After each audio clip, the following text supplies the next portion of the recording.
দেখুন, কোনো ভালো কাজ যদি করতে হয় সাধারণ মানুষকে কিন্তু একটু ত্যাগ, বলিদান বা কষ্ট সহ্য করতেই হবে।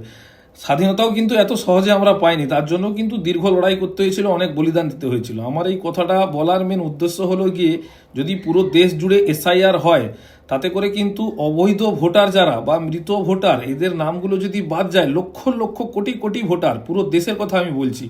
যদি এই অবৈধ ভোটার যারা বাংলাদেশ থেকে বা অন্য দেশ থেকে এসে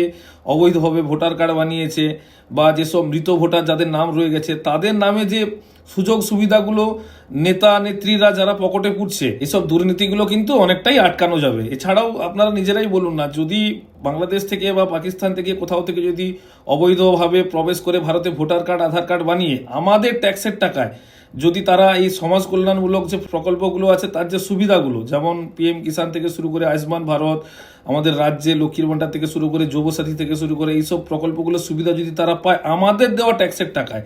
এবং আমাদের খাদ্য, রেশন, চাকরি সব জিনিসে যদি ভাগ বসায়, তো তারা যদি বাদ যায় আমাদের, বা তাদেরকে যদি চিহ্নিত করা যায়, সেখানে তো আমাদের ভালোই হবে আরো। তার জন্য সাধারণ মানুষকে অনেকটা কষ্ট বা এগুলো সহ্য করা, এইটুকু ত্যাগ কিন্তু আমার মনে হয় করা উচিত। আপনাদের কি মনে হয়? আপনারা একটু কমেন্ট করে জানাবেন।